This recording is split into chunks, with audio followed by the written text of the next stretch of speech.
schedule, and I can meet their needs better than ever before. I really like it, and the kids like it too. I'm sorry I'm late, Maria. Putting out one of those legal brush marks. Hi, Louisa. Hello, George. Oh, good to see you again, too. How's Carlos coping with semi-retirement? That's fine. Spending all his time with his grandchildren, enjoying his time away from the business. Well, I'm sure he's proud of how you've been running things, Maria. So what's going on? That's what Luisa and I have been trying to piece together. We decided to take a close look at what formal documents exist, just in case something happens to Dad. Problem is, we haven't really found much. Well, that's because there's not much to be found. Whatever's in Carlos's mind has never been transferred to paper. Why is that, George? I mean, doesn't that leave the family and the business exposed to a worst-case scenario if something happens to Dad?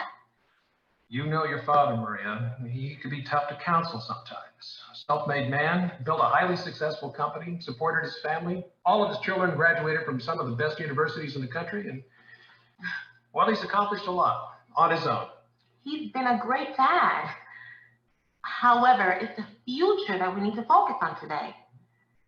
George, did you ever suggest to Dad the importance of a succession or estate plan to protect what he's worked so hard to build?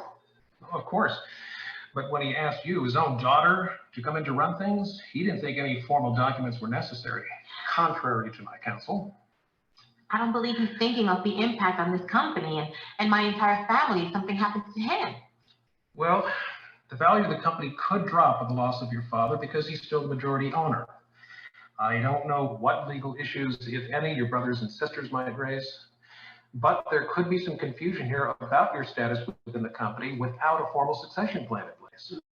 That's a huge tax liability that could destroy the company if Federal has a heart attack or something. Well, she's right. Several things could happen. And So the bottom line here is that my mother, my brothers and sisters, my position with the company, and the future of the company itself is totally unprotected if something happens to Dad? well, that's putting it rather bluntly, Maria, but hey, I've tried to get through to him, but you know your father as well as I do, Maria. He can be a very stubborn man at times.